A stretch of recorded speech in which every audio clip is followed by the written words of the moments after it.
Friends, मैं शशि एक बार फिर से आप सभी का स्वागत करती हूँ आपके अपने चैनल शशि विजी के क्लासेज में। कैसे हैं सभी लोग? आशा करते हैं सभी लोग बहुत अच्छे होंगे और अपनी तैयारी को जबरदस्त, बिंदास और सुपरफास्ट तरीके से कर रहे होंगे। एक बार बताएंगे कमेंट बॉक्स में कैसे हैं सभी लोग? बहुत अच्छे, वेरी गुड। जैसा कि आप लोग देख पा रहे हैं, आज हम लोग बात करेंगे इसमें सामान्य हिंदी। आज का हमारा टॉपिक रहेगा सामान्य हिंदी में संधि। आज हम लोग जानेंगे ये जो संधि शब्द है इसकी उत्पत्ति कहाँ से हुई है, संधि शब्द में जो शब्द बनते हैं इनकी उत्पत्ति किस प्रकार होती है, संधि शब्द में परिवर्तन किस प्रकार आता है, संधि में संवेग क्या होता है, संधि के आधार कितने होते हैं, कितने आधारों पर संधि बनाई जाती है और संधि के प्रकार तो बात की बात है। पहले आज की क्लास में इतना ही निपटिएगा। आज की क्लास बहुत अच्छी होने वाली है। अगर आप लोगों ने आज की क्लास पढ़ ली तो आज के बाद आपको कोई भी क्लास, किसी की भी क्लास की पढ़ने की आवश्यकता नहीं होगी, क्योंकि आप इस क्लास में सब कुछ सीख के जाएंगे बिल्कुल बेसिक से। ठीक है, ready? All okay? Okay, thank you. तो देखिएगा, हम लोग बात करते हैं संधि। अब यहाँ पर पॉइंट आता है, सबसे पहले हम लोग टॉपिक पढ़े संधि, तो संधि से ही पॉइंट बनेगा, है ना। तो सबसे पहले बात आती है जो संधि शब्द है इसकी उत्पत्ति कहाँ से हुई है। क्या जो संधि शब्द है इसकी उत्पत्ति कहाँ से हुई है? कोई बताएगा? आप कहोगे मैम आपने बताया नहीं है। बिल्कुल बताया। इससे पहले वाली जो क्लास हमने आपको पढ़ाई थी शब्दों का वर्गीकरण, उसमें हमने आपको एक एक पॉइंट बताया था। हमने जब पिछली वाली क्लास पढ़ाई थी तो हमने आपको बताया था कि आपको ये क्लास जरूर पढ़नी है, क्योंकि उस क्लास से शब्दों के वर्गीकरण की क्लास से पूरी हिंदी क्लियर होने वाली है। यानी पिछली क्लास पर पूरी हिंदी डिपेंड होती है। तो आपको, अगर आप लोगों ने गलती कर दी कि पिछली वाली क्लास को नहीं पढ़ा है तो पिछली वाली क्लास को पढ़ेंगे, इसके बाद ये वाली क्लास को पढ़ लेंगे। ठीक है, या फिर पहले इसको पढ़ लीजिएगा और फिर पिछली वाली क्लास को भी एक बार रिवीजन कर लीजिएगा। Okay, very good. तो आइए, तो हमने आपको बताया था कि जो शब्द थे वर्गीकरण के आधार पर हम लोगों ने दो प्रकार से पढ़े थे, है ना। वर्गीकरण के आधार पर दो शब्दों को बांटा गया था। जो शब्द थे दो प्रकार में बांटे गए थे, पहला था सार्थक शब्द, दूसरा था निरर्थक शब्द।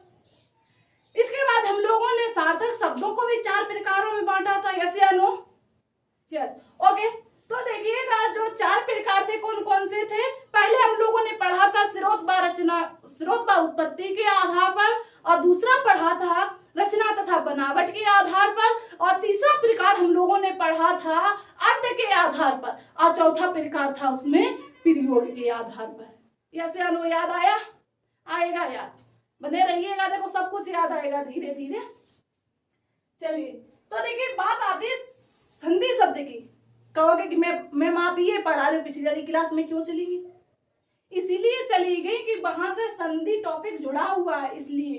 अब आपसे पूछा जाएगा जो संधि शब्द है इसकी उत्पत्ति कहाँ से हुई है, तो पिछली क्लास में हम लोगों ने जो सार्थक शब्द का दूसरा प्रकार था रचना तथा बनावट के आधार पर शब्द पढ़ा था। यस या नो? पढ़ा था। कौन सा दूसरा प्रकार पढ़ा था? उसमें रचना तथा बनावट के आधार पर शब्द, रचना तथा बनावट के आधार पर शब्द। याद आया? अब कोई बताएगा जो हमारे शब्द हैं इसमें रचना तथा बनावट के आधार पर शब्द, इनको कितने प्रकारों में बांटा गया है? देखते हैं कितने लोगों ने पिछली वाली क्लास को मन से पढ़ा था। चलिए, बहुत अच्छे। तो देखिए हमने आपको बताया था कि पिछली क्लास में रचना तथा बनावट के आधार पर शब्द तीन प्रकार के होते हैं। कौन कौन से? पहला रूढ़ शब्द, दूसरा यौगिक, तीसरा योग रूढ़ शब्द। ठीक है, अब बात आती है जो संधि शब्द की उत्पत्ति कहाँ से हुई है, तो ध्यान देना है। अगर आपसे पूछा जाए कि संधि शब्द की उत्पत्ति कहाँ से हुई है, तो पहले तो बताएंगे रचना तथा बनावट के आधार पर, शब्द के आधार पर संधि की उत्पत्ति हुई है। आप कहोगे कि इसमें तो दिख ही नहीं रहा संधि कहाँ है, तो अगर आपसे अब पूछा जाए कि यौगिक शब्द, इसमें एक शब्द दिया गया है। दूसरा प्रकार है हमारा इसमें यौगिक शब्द। तो यौगिक शब्दों को कितने प्रकारों में बांटा गया था, तो आपको बताना होगा। जो यौगिक शब्द के प्रकार हैं ये 4 प्रकार में बांटे गए थे। कितने प्रकार में बांटे गए थे? इनको हम लोगों ने 4 प्रकारों में बांटा था। कौन कौन से 4 प्रकार पढ़े थे, कोई बताएगा? तो ध्यान देना है, ये हम लोगों ने 4 प्रकार पढ़े थे। पहला पढ़ा था हम लोगों ने संधि, आ गया, अब इंतजार खत्म, संधि। दूसरा हमने आपको बताया था इसी में समास, फिर इसके बाद इसी में बताया था उपसर्ग। क्या बताया था? उपसर्ग। इसके बाद हमने आपको बताया था प्रत्यय। ठीक है, अब बात आती है इसमें संधि शब्द की उत्पत्ति की। तो अब आप लोगों को पता चल गया होगा कि संधि शब्द की उत्पत्ति कहाँ से हुई है।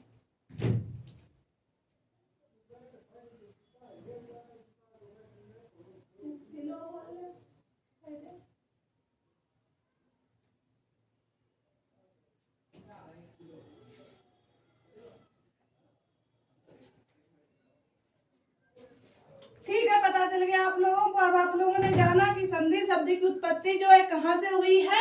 तो हमने आपको बताया जो यौगिक शब्द है, यौगिक शब्दों को हम लोगों ने 4 प्रकार में पढ़ा था। संधि शब्द, समास, उपसर्ग, प्रत्यय। तो आपको पता हो गया संधि शब्द की उत्पत्ति कहाँ से हुई। तो यौगिक शब्द से संधि शब्द की उत्पत्ति हुई है। कहाँ से हुई है? संधि शब्द से संधि की उत्पत्ति हुई है। ठीक है, अगर आपको ऑप्शन में यौगिक शब्द नहीं मिलता है, अगर आपको ऑप्शन में रचना तथा बनावट के आधार पर शब्द मिल जाए तो आपको कौन सा टिक करना होगा? तो हम लोगों को यही टिक करना होगा। क्या? रचना तथा बनावट के आधार पर शब्द। क्लियर?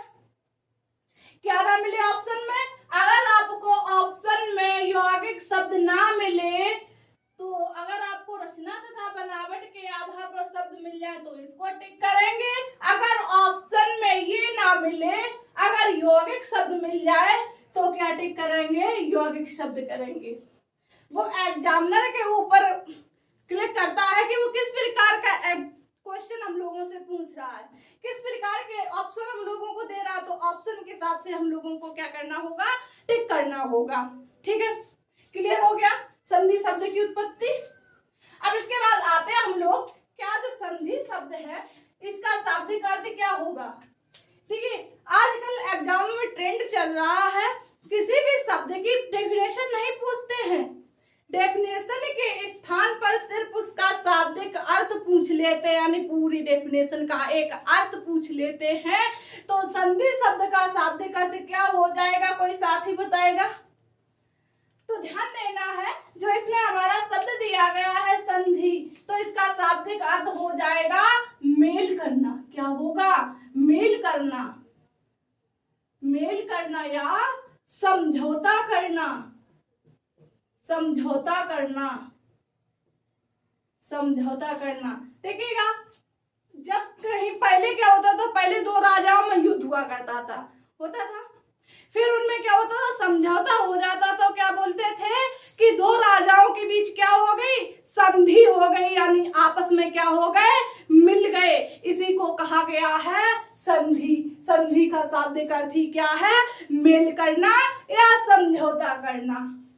क्लियर? चलिए, लेकिन हैदराबाद की संधि होगी। इससे पहले जो कश्मीर था, कश्मीर भी बाहर था, उसकी भी संधि हमारे भारत में हो गई। ठीक है, ऐसे कई जो राजा थे आपस में लड़े और एक साथ हो गए। तो इसी प्रकार ये शब्द है हमारा संधि। संधि संधि नहीं, संधि है। संधि का शाब्दिक अर्थ क्या हो गया है? तो इसका शाब्दिक अर्थ हो गया है मेल करना। तो ये आप लोगों ने नोट किया, नोट सभी पॉइंट करते हुए चला। ठीक है, ताकि आगे कोई समस्या ना आए। चलिए, इसके बाद आप लोग बताएंगे, ये जो शब्द दिया है हमने आपको, संधि, टॉपिक ही है संधि, है ना।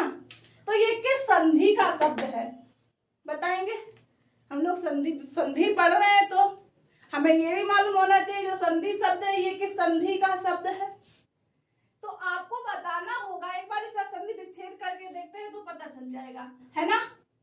तो इसका संधि का शाब्दिक अर्थ क्या हो जाता, सॉरी संधि विच्छेद क्या होगा, तो इसका संधि विच्छेद हो जाएगा शम प्लस धी बराबर क्या होता है, संधि। अब देखिएगा जो इसमें हुआ संधि विच्छेद किया, दो शब्द अलग हुए, तो इस शब्द का जो अंतिम अक्षर है, क्या आपको स्वर दिखाई पड़ रहा है या यहाँ पर विसर्ग लगे हैं, नहीं ना।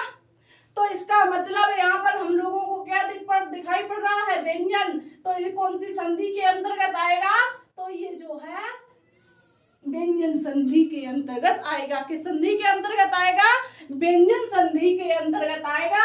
तो अब आपको भूलना नहीं है क्या संधि शब्द जो है किस संधि का शब्द है। तो आप लोग क्लियर करके बता पाएंगे, यस या नो, वेरी गुड। तो संधि शब्द क्या है, व्यंजन संधि का शब्द है। अब देखिए इनके दो जो अलग अलग शब्द किए गए हैं, तो इनके अपने अलग अलग अर्थ भी होंगे, यस या नो, यस या नो होंगे। तो जो सम है इसका अर्थ क्या हो जाएगा, और जो धी है इसका अर्थ क्या हो जाएगा, कोई बताएगा। तो ध्यान देना है, इस सम का अर्थ हो जाएगा पास, क्या होगा, पास, और धी का अर्थ हो जाएगा मिलना, मिलना, क्या होगा, मिलना, ठीक है। या फिर कह देना सीधे सीधे, इसका अर्थ होगा मेल, इसका अर्थ हो जाएगा करना, क्लियर, यस या नो, वेरी गुड। अब इसके बाद हम लोग आते हैं सीधे सीधे संधि की डेफिनेशन। अब आप लोगों की डेफिनेशन तो क्लियर हो गई होगी कि डेफिनेशन क्या है, संधि किसे कहते हैं। संधि ऐसा शब्द है, संधि ऐसी एक युक्ति है जहां पर दो वर्णों का मेल होता है। कितने वर्णों का मेल होता है, दो वर्णों का मेल होता है। दो वर्णों के मेल से जो विकार उत्पन्न होता है, जो परिवर्तन आके एक नया शब्द बनता है, उसे संधि कहते हैं। क्या कहते हैं, उसे संधि कहते हैं, ठीक है। नोट कीजिएगा परिभाषा, फटाफट फटाफट करते चलो, फास्ट हो जाएगा, ठीक है। अब इतना जल्दी भी नहीं करना। तो डेफिनेशन लिखेंगे, दो वर्णों के परस्पर मेल को संधि कहते हैं। परिभाषा पॉइंट बनाइएगा, परिभाषा, ओके। तो इसकी डेफिनेशन क्या बनेगी कि दो वर्णों के परस्पर मेल को, दो वर्णों के परस्पर मेल को, दो वर्णों के परस्पर मेल को संधि कहते हैं। अभी हमने आपको बताया जिस प्रकार दो राजा आपस में मिल जाते थे तो वहां संधि हो जाती थी, सेम उसी प्रकार यहाँ पर दो वर्ण आपस में मिलेंगे, क्या हो जाएगी, संधि हो जाएगी, क्लियर। संधि कहते हैं, क्या है, दो वर्णों के परस्पर मेल को संधि कहते हैं, ठीक है। अब आप लोग कहोगे यहाँ पर अक्षर नहीं होते हैं, वर्ड नहीं होते हैं, शब्द मिलते हैं, तो आपको यहाँ पर ध्यान देना है, वर्ड ही मिलते हैं, शब्द समास में मिलते हैं। दो शब्दों के मेल से समास का निर्माण होता है, दो वर्णों के मेल से संधि का निर्माण होता है, यस या नो, क्लियर। अब देखिएगा आगे इसमें और पॉइंट बनाइएगा, पॉइंट बनेगा इसमें अर्थात प्रथम शब्द का अंतिमाक्षर। इसकी डेफिनेशन देख लो फिर आपको पता चल जाएगा। अर्थात प्रथम शब्द का अंतिमाक्षर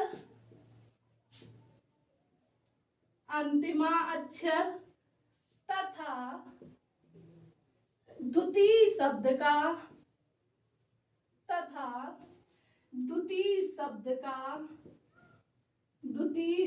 का प्रथमा अक्षर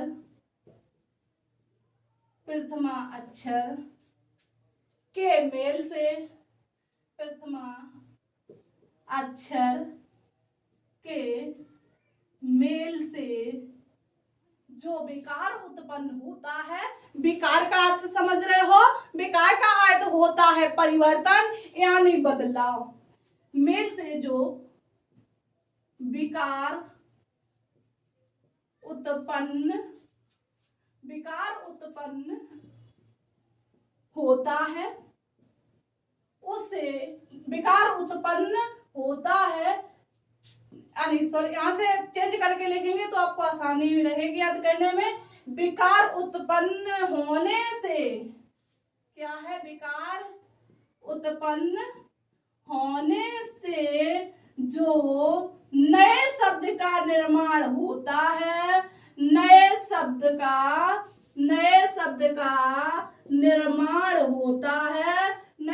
का निर्माण होता है, उसे संधि कहते हैं। क्या कहते हैं, उसे संधि कहते हैं।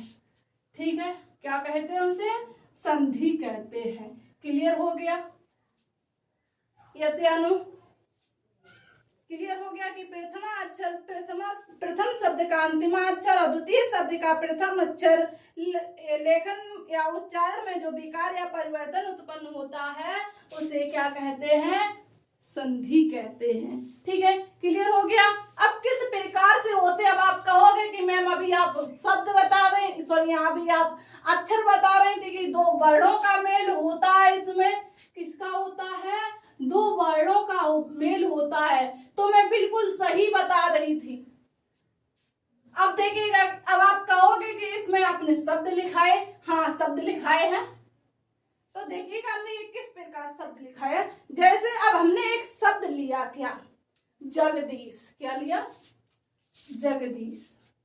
उदाहरण देखिएगा, अब आपको अब क्लियर हो जाएगा। उदाहरण है जगदीश, ये हमारा क्या है, संधि शब्द है। इसका संधि विच्छेद बताइएगा क्या होगा, इसका संधि विच्छेद बताइएगा क्या हो जाएगा जगदीश का। तो अब आप लोग ही बताओगे कि इसका जो संधि विच्छेद होगा, इसका संधि विच्छेद हो जाएगा जगत धन ईश। क्या होगा, जगत धन ईश बराबर क्या होता है, जगदीश होता है। अब ध्यान देना है, यहाँ पर हमने बताया था आपको डेफिनेशन में कि प्रथम शब्द का अंतिम अक्षर का मेल होता है। तो इसमें एक शब्द लिया हमने जगदीश, इसके हमने विच्छेद, इसका विच्छेद किया, इसमें दो शब्द निकल कर आए। कितने शब्द निकले, दो शब्द निकल कर आए। तो प्रथम शब्द है इसमें जगत और दूसरा शब्द क्या है, ईश है। क्लियर? ओके, अब देखिएगा हमने आपको बताया प्रथम शब्द का अंतिम अक्षर, तो प्रथम शब्द का अंतिम अक्षर क्या है, ता है। और द्वितीय शब्द का हमने आपको बताया, द्वितीय शब्द का जो है प्रथम अक्षर होगा, द्वितीय शब्द का प्रथम अक्षर होगा। तो इसमें इस शब्द का मेल होगा, किसका किसका होगा, इसमें इस शब्द का मेल होगा, यानी कि यहाँ पर ता मिलेगा और यहाँ पर ई मिलेगा, और ता प्लस ई के मेल से क्या बन जाता है, तो ता प्लस ई के मेल से दा का निर्माण होता है। किसका निर्माण होता है, दा का निर्माण होता है। तभी जगत धन ईश बराबर क्या बन जाता है, जगदीश बन जाता है। अब क्लियर हो गया किस प्रकार दो, देखिए शब्दों का मेल नहीं हुआ है, ये ध्यान रखना, किसका मेल हुआ है, इन दो वर्णों का मेल हुआ है। इन दो वर्णों के मेल से नए वर्ड का निर्माण हुआ है, किस वर्ड का, दा वर्ड का निर्माण हुआ है। तो इसीलिए जगत धन ईश बराबर क्या हो जाएगा, जगदीश हो जाएगा। क्लियर? यस या नो? इसी की नजदीक के साथ पढ़ते रहिएगा, अच्छे से क्लियर होगा। ठीक है, इसी प्रकार हमने एक दूसरा शब्द लिया, इसमें रमाधन ईश बराबर क्या होगा बताइएगा। दूसरा शब्द हमने लिया रमा धन ईश। अब बताइए इसका संधि शब्द क्या बनेगा, हमने आपको विच्छेद करके दे दिया है, तो अब आप इसका संधि शब्द बताएंगे क्या बन जाएगा। एग्जाम में इसी प्रकार से पूछते हैं, कभी संधि शब्द दे देते हैं तो कभी विच्छेद दे देते हैं। तो हम लोगों को दोनों प्रकार से पढ़ना है, यानी एग्जाम में गलती नहीं करनी है। ठीक है, तो अब आप लोग बताएंगे जो रमाधन ईस है इसका बन जाएगा रमेश। क्या बनेगा? रमेश। अभी हम आपको बता रहे हो किस प्रकार बनेगा, थोड़ा इंतजार करो। क्या है? रमाधन ईस बराबर रमेश। क्लियर? अब ये रमेश किस प्रकार हुआ है तो ध्यान देना है, जब हम लोग स्वर संधि पढ़ेंगे तो और अच्छे से क्लियर करेंगे। उससे पहले आप यहाँ पर समझ लीजिएगा, बात है यहाँ पर दो शब्दों की, दो शब्दों का मेल नहीं होता है, तो बात किसकी है? दो वर्डों की। याद रखना है ये बात। ठीक है, तो दो वर्ड कौन कौन से मिले? तो इसमें है दीर्घ आ और इसमें है दीर्घ ई। हमने आपको जब वर्णमाला पढ़ाई थी, वर्णमाला में हमने आपको स्वर पढ़ाए थे, याद है? स्वर में पढ़ाए थे संयुक्त स्वर। हमने आपको बताया था हिंदी की एक एक क्लास एक दूसरे से जुड़ी हुई है, एक दूसरे की कड़ी है, इसलिए सभी क्लासों को आप लोग बिल्कुल ध्यान से पढ़ेंगे, सभी पॉइंटों को एक साइड से क्लियर करते हुए चलेंगे। ठीक है, चलिए। तो देखिए हमने आपको बताया था आ प्लस ई से ए का निर्माण होता है। सबने आपको संयुक्त स्वर पढ़ाए थे, संयुक्त स्वर 4 थे। कौन कौन से थे? ए, ऐ, ओ, औ, ये हमारे संयुक्त स्वर थे और हमने आपको बताया था ये मूल स्वर और मूल दीर्घ स्वर के मेल से बनते हैं। ठीक है, तो इसमें देखिएगा ये भी एक स्वर है और ये भी एक स्वर है, यानी आ प्लस ई बराबर क्या होता है? ए हो जाता है। क्लियर हो गया? तो इसी प्रकार यहाँ पर एक वर्ड ये मिलाया, एक वर्ड ये मिलाया, यानी प्रथम शब्द का अंतिम वर्ड लिया और द्वितीय शब्द का प्रथम वर्ड लिया, तो दो वर्डों का ही तो मेल हुआ। अब कोई डाउट है? अब कोई डाउट नहीं होना चाहिए। ठीक है, तो आ प्लस ए से किसका निर्माण हुआ? आ प्लस ई से ए का निर्माण हुआ, इसीलिए रमाधन ईस बराबर क्या हो जाता है? रमेश हो जाता है। क्या हो जाता है? रमेश हो जाता है। क्लियर? या एक दो एग्जांपल और दूं? चलिए अगला आप बताएंगे दीपधन उत्सव का क्या होगा? क्या? दीपधन उत्सव का। फिर इसके बाद हम लोग पढ़ेंगे संयोग। संधि में एक पॉइंट है संयोग, इसको भी आप लोग समझिएगा ये क्या होता है। ठीक है, तो दीपधन उत्सव का आप बताएंगे क्या होगा संधि शब्द। फिर हम लोग नेक्स्ट पॉइंट बनाते हैं संयोग। संधि आप लोगों ने जानी, एक शब्द इसमें एक पॉइंट आता है संधि में, विशेषकर कोई नहीं पढ़ाता। आप देखिएगा किसी, देखिए हर एक क्लास में, हर एक टीचर की क्लास में ये पॉइंट नहीं मिलेगा। ये कोई पेड क्लास में नहीं पढ़ाता है। जो आप लोग क्लास परचेज करते हो वो टीचर भी नहीं बताते हैं। हम पढ़े हैं, कई जगह देखे हैं। ठीक है, तो इसलिए आप लोग यहाँ आए हो तो सभी पॉइंट क्लियर करके जाओगे। ठीक है, चलिए। तो दीपोधन उत्सव का क्या होगा? दीपोधन उत्सव का हो जाएगा दीपधन उत्सव बराबर दीपोत्सव, यानी दीपकों का उत्सव क्या होता है? दीपावली, है ना? चलिए, तो अगला पॉइंट बनाइएगा संयोग। संधि पढ़ लिया, आप पढ़ेंगे संयोग। ठीक है, एक पॉइंट है, ये इम्पोर्टेंट है आप लोगों के लिए, तो आपको पढ़ के जाना है। ओके, तो नेक्स्ट पॉइंट बनाइएगा संयोग। ओके, तो इसकी सीधी सीधी डेफिनेशन लिखिएगा, इसमें विशेष कुछ नहीं है, सिर्फ एक पॉइंट आता है जो आपके एग्जाम में पूछा जाता है। यहाँ से एक प्रश्न बनेगा।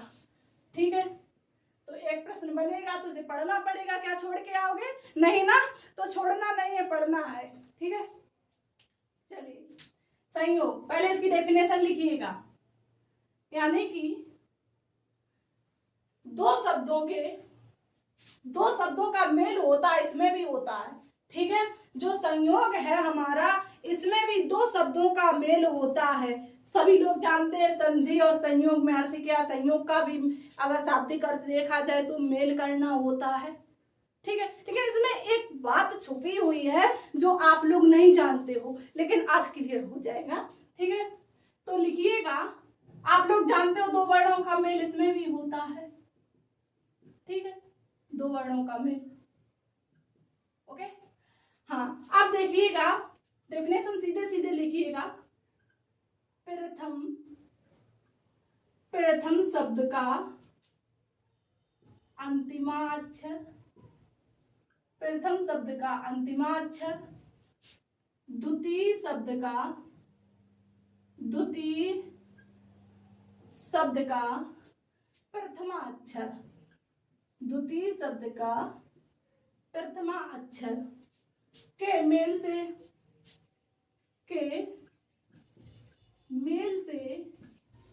विकार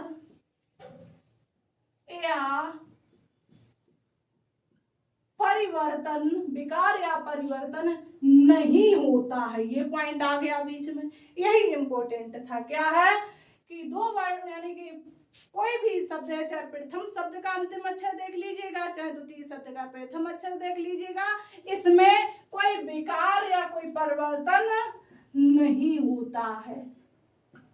क्लियर हो गया? इसी को क्या कहते हैं? संयोग कहते हैं। क्या कहते हैं? संयोग कहते हैं। क्लियर है? दिख रहा है अभी? चलिए, दिखाई तो पड़ रहा है? ओके, हाँ, क्या कहते हैं? संयोग कहते हैं। नहीं, देखिए हम लोगों ने संधि पढ़ी थी, उसके जो संधि शब्द था उनमें जो शब्द दिए थे हमने, उनमें परिवर्तन आ रहा था, पर परिवर्तन चेंज हो रहे थे, नए शब्द का निर्माण हो रहा था। जैसे जगदीश था तो इसका संधि विच्छेद बनता था, जगत धन ईस बराबर जगदीश। जैसे रमा धन ईस बराबर रमेश था, यानी आ और ई का ए बन गया था, ता और ई का दा बन गया था, है ना। तो इस पे जो हमारा संयोग होगा इसमें नो चेंज, नो परिवर्तन, कोई विकार, कोई परिवर्तन, कोई बदलाव नहीं होगा। ओके, जैसे अब देखिएगा, जैसे हमने लिया इसमें उदाहरण लिया युगबोध। क्या है? उदाहरण नोट कीजिएगा, युग धन बोध। अब कोई बताएगा इसका कोई नया शब्द बन सकता है? इस शब्द में कोई परिवर्तन आएगा या नहीं? आएगा या नहीं? तो इस शब्द में कोई परिवर्तन नहीं आएगा, इसी को संयोग कहते हैं। तो इसका शब्द बन जाएगा बनेगा जाके युग धन बोध। क्या? युग बोध। इसी प्रकार लिखते हैं युग बोध। यस या नो? तो इसमें कोई परिवर्तन आया? नहीं आया। आप देखिए, इसमें कोई परिवर्तन नहीं है, इसी को कहते हैं संयोग। तो एक पॉइंट था जो हमने आपको क्लियर करा दिया है, ठीक है। अब नेक्स्ट पॉइंट बनाइएगा, अभी प्रकार पढ़ने वाले नहीं है, उसके लिए आपको वेट करना होगा, ठीक है। अभी हम लोग पढ़ेंगे संधि के आधार, यानी कि संधि कितने आधारों पर बनाई जाती, किस प्रकार शब्दों में परिवर्तन आता है, ठीक है। चलिए, तो ये नोट किया आप लोगों ने। चलिए, बहुत अच्छे, लगातार ऐसे ही पढ़ते रहिएगा, मेहनत करते रहिएगा, और क्या। चलिए, नेक्स्ट पॉइंट बनाइएगा। नेक्स्ट पॉइंट बनेगा संधि के प्रमुख आधार। संधि के प्रमुख आधार, संधि के प्रमुख आधार। तो ध्यान देना है, जो हमारी संधि है इसके प्रमुख 4 आधार होते हैं। कितने बेस होते हैं इसके? संधि के 4 बेस होते हैं, 4 आधार होते हैं, ठीक है। संधि के प्रमुख कितने आधार होते हैं? इसके प्रमुख 4 आधार होते हैं। कितने आधार होते हैं? 4 आधार होते हैं। कौन कौन से होते हैं? कोई जानता है? उम्मीद है कोई नहीं जानता होगा, लेकिन आज जान जाओगे। ठीक है, इसके बाद आप लोग संधि भूलने वाले नहीं हो, ये वादा है मेरा। ठीक है, इस प्रकार वादा कर रहे हैं, कर सकते हैं, इतनी मेहनत कर रहे हैं तो वादा भी कर सकते हैं। पढ़ाएंगे हम, वादा कौन करेगा? पढ़ोगे आप तो वादा आप करोगे, उम्मीद हम आपसे कर सकते हैं कि आप लोग क्लियर कर पाओगे। ओके, चलिए, तो इसके देखिएगा प्रमुख 4 आधार हैं। एक आदेश, आगम, लोप और प्रकृति भाव। क्या है? 4 आधार देखिएगा। पहला आधार है आदेश। क्या है? आदेश। दूसरा है आगम, आगम। तीसरा है लोप। चौथा है प्रकृति भाव, प्रकृति भाव। क्लियर? तो संधि के प्रमुख 4 आधार कौन कौन से हैं? संधि के प्रमुख 4 आधार हैं आदेश, आगम, लोप, प्रकृति भाव। क्लियर? अब देखिए, अब हम लोग बात करते हैं आदेश क्या है। ये तो हमने कभी पढ़ा ही नहीं है। हम जानते हैं आपने नहीं पढ़ा, इसलिए आज पढ़ा रही हूँ। ठीक है, तो आपको पढ़ना होगा। तो देखिएगा, जो हमारा इसमें दिया गया आदेश, इसे हम लोग किस प्रकार जानेंगे कि ये आदेश है? इसमें क्या होगा, इसमें संधि पर क्या प्रभाव पड़ेगा, है ना? तो इसका प्रभाव पड़ेगा कि उच्चारण करते समय कोई दूसरा शब्द या वर्ड आ जाए तो वहां आदेश होता है। जैसे पहले नोट कर लीजिएगा, आदेश क्या है? उच्चारण करते समय, उच्चारण करते समय कोई दूसरा वर्ड आ जाए, शब्द नहीं आएगा, सिर्फ वर्ड आएगा। ठीक है, उच्चारण करते समय कोई दूसरा वर्ड आ जाए तो वहां क्या होता है? तो वहां आदेश होता है। क्या होता है? तो वहां आदेश होता है। जैसे उदाहरण में लिखिएगा, रमाधन ईश। पहले वाला एग्जांपल ले लो तो अच्छे से क्लियर हो जाएगा। ओके, उदाहरण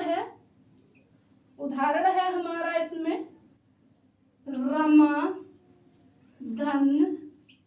ईश। ये हमने आपको इसलिए बताया है, यही एग्जांपल इसलिए लिया है कि आगे हम लोग क्लियर करके आए हैं, तो यहाँ पर ये अच्छे से क्लियर हो जाएगा। ठीक है, तो इसमें क्या बताया? उच्चारण करते समय कोई दूसरा वर्ड आ जाए तो वहां क्या होता है? आदेश होता है। ठीक है, तो इसमें किस प्रकार आया?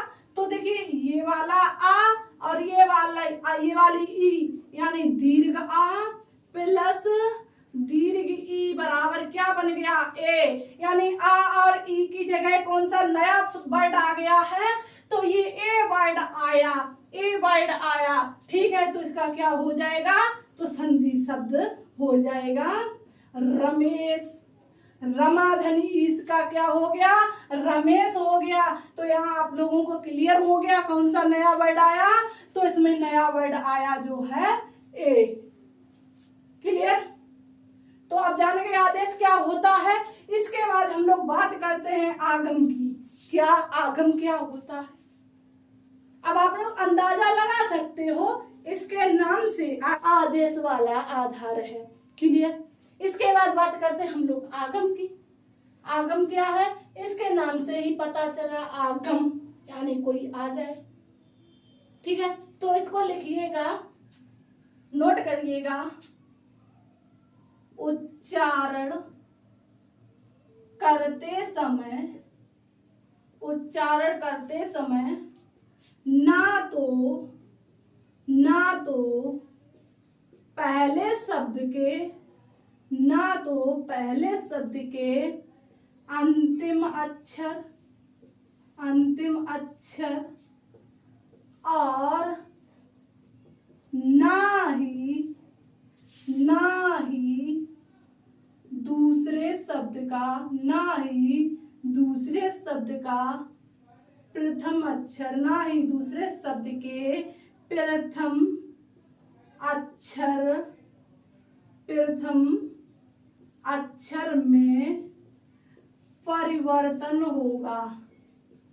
ना तो प्रथम शब्द के अंतिम अक्षर में, ना ही द्वितीय शब्द के प्रथम अक्षर में परिवर्तन होगा।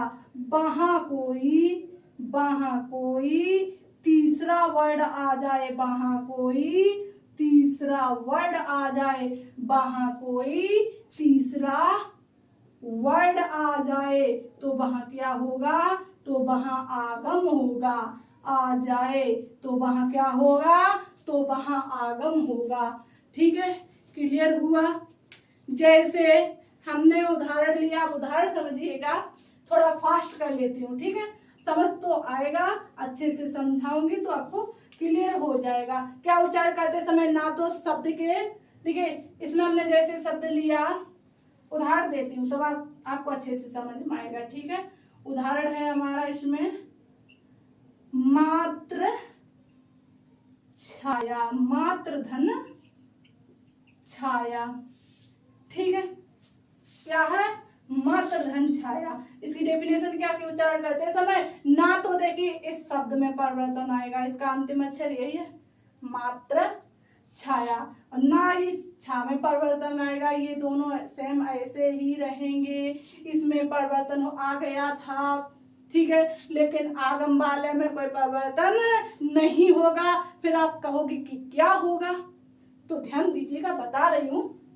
तो मात्र धन छाया का अगर संधि शब्द पूछा जाएगा तो आप लोग बताएंगे, और आप लोग ही बताएंगे, तो इसका होगा मात्र छाया। तो इसमें तीसरा वर्ड क्या आया, तो इसमें तीसरा वर्ड आ गया चा। आया यस या नो।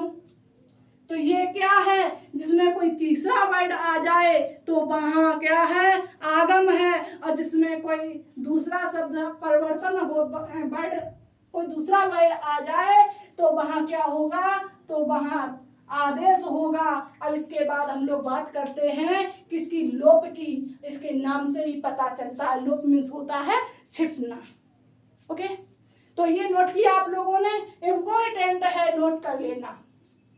नहीं किया है तो स्क्रीनशॉट ले लो और अपने नोट्स में नोट कर लेना है।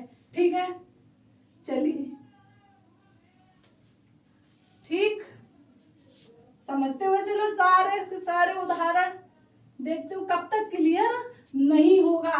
अब आपको समझ में आ रहा है कि जो हमारी संधि में शब्द परिवर्तन होता है, वर्ड परिवर्तन होता है, किस प्रकार से हो जाता है। ठीक है, अब इसके बाद बात करते हैं लोप की। ये क्या है, इसकी डेफिनेशन क्या बन जाएगी, तो इसका हम बताएंगे कि उच्चारण करते समय यदि कोई वर्ड छिप जाए तो इसका हमने पहले ही बता दिया था, इसके नाम से ही पता चल रहा है छिपना। यानी नोट कर लीजिएगा, उच्चारण करते समय कोई वर्ड छिप जाए तो वहां क्या होता है, लोप होता है। तो वहां लोप होता है। ठीक है, जैसे हमने उदाहरण लिया, जैसे हमने आपको बताया युवन धन राज। उदाहरण देखिएगा, उदाहरण युवन धन राज। अब इसमें संधि, इसका संधि शब्द क्या बन जाएगा, इसमें तीसरा जो शब्द है, वर्ड है, कौन सा छिपेगा, तो इसका देखिएगा, पहले इसका क्या करते हैं, संधि शब्द बना लेते हैं। जो युवन धनराज है, इसका संधि शब्द बनेगा युवराज। क्या बनेगा, युवराज, युवराज। तो इसमें किस शब्द का लोप हो गया, आपको साफ साफ दिखाई पड़ रहा है, ना वर्ड का। ना वर्ड क्या हुआ, छिप गया, इसीलिए इसको किसके अंतर्गत रखा गया, लोप के अंतर्गत रखा गया। ठीक है, क्लियर हो गया लोप। ओके, अब इसके बाद एक उदाहरण और जैसे देखिएगा, पितृ छाया। क्या है, पितरन हंता लिखिए। क्या है, पितरन हंत्या, पितरन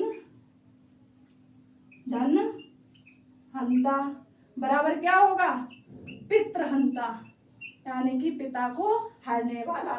जो पुत्र पिता की हत्या कर देता है तो उसे क्या बोलते हैं, पितृहत्या बोलते हैं। ठीक है, अब देखिए आते हैं हम लोग अपने बात पर आते हैं। नेक्स्ट बचा है चौथा, ये आप लोगों ने नोट किया, नोट करते चलो फटाफट। ठीक है, नेक्स्ट है इसमें हमारा बचा है प्रकृति भाव, इसको भी नोट कर लो। ठीक है, प्रकृति भाव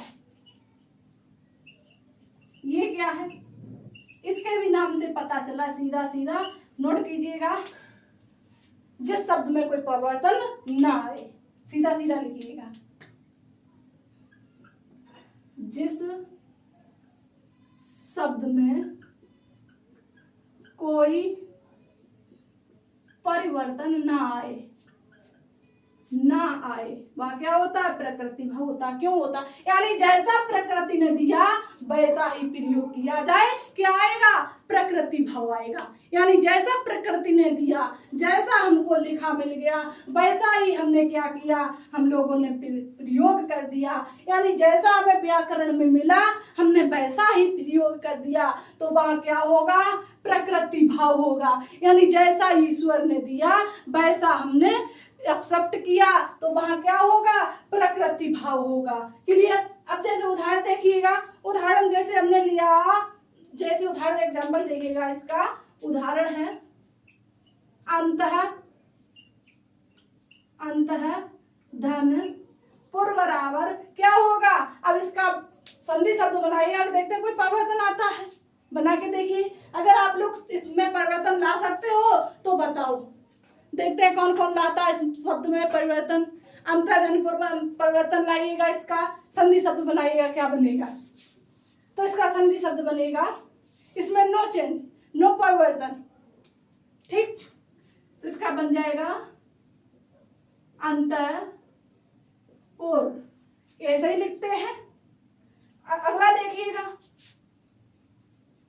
अंतः धन अस्त बराबर अंतस्थ, इसी प्रकार लिखते हैं जो अंतस्थ व्यंजन होते हैं, यार अलावा। ठीक, इनमें कोई परिवर्तन नहीं आता, इसलिए इनको क्या कहा गया है, इसीलिए इनको प्रकृति भाव के अंतर्गत रखा गया। तो आपको क्लियर हो गए संधि के आधार, यस या नो, बताइएगा, होने चाहिए। अगर अब भी कोई डाउट रहता है, अगर अब भी कोई डाउट बच जाता है तो प्लीज कमेंट करके बताइएगा, देखते हैं आपको क्या डाउट है। ठीक, तो उम्मीद है कि जो संधि के आधार है या फिर संधि की उत्पत्ति आप लोगों ने जानी, संधि का शाब्दिक अर्थ क्या होता है, अच्छे से क्लियर हो गया होगा। आशा है कि यही याद भी हो गया होगा, इसमें कोई अधिक कोई ट्रिक चीज नहीं थी जो आपको याद नहीं हुई होगी। मैथ नहीं, फार्मूला याद नहीं होगा, इसमें सिर्फ समझना है। ठीक है, तो एक बार इनको देख लीजिएगा। संधि के प्रमुख आधार कितने हैं, 4 हैं। कौन कौन से, आदेश, आगम, लोप, प्रकृति भाव। आदेश क्या होता है, उच्चारण करते समय कोई दूसरा वर्ड आ जाए। ठीक है, और आगम क्या होता है, इसमें कोई उच्चारण करते समय कोई तीसरा वर्ड आ जाए। और लोप क्या होता है, उच्चारण करते समय कोई शब्द छिप जाए। और प्रकृति भाव क्या होता है, जिस शब्द में कोई परिवर्तन ना आए, नो चेंज। क्लियर, एक बार थम्स अप भेजिए। ओके, चलिए, तो आज की क्लास यहीं तक। नेक्स्ट पॉइंट बना लीजिएगा आप लोग।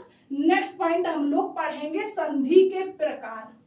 ठीक है, आधार हम लोगों ने पढ़ लिए हैं, आधार भी पढ़ लिया, संधि किसे कहते हैं ये भी जान लिया, संयोग क्या है संयोग को भी जान लिया। संयोग में कोई परिवर्तन नहीं आता है, संधि शब्द में परिवर्तन आता है, संयोग शब्द में परिवर्तन नहीं आता है। ठीक है, और आदेश, आगम, लोप और प्रकृति भाव भी आप लोगों ने जान लिए। तो अब आप लोग कल के लिए पॉइंट बना लीजिएगा, संधि के प्रकार क्या है, संधि के प्रकार। कल हम लोग मिलते हैं नेक्स्ट क्लास में इसी पॉइंट के साथ। ओके, तब तक के लिए अपनी तैयारी को बेस्ट कीजिएगा, मौज कीजिएगा, इतनी मौज भी नहीं करना। ठीक, चलिए, एक बार कमेंट बॉक्स में जरूर बताइएगा आपको ये क्लास कैसी लगी, आज का हमारा जो कंटेंट है कैसा लगा। हमारा पढ़ाने का तरीका कैसा है अवश्य बताइएगा। ठीक है, चलिए फिर मिलते हैं हम लोग नेक्स्ट क्लास में, तब तक के लिए धन्यवाद।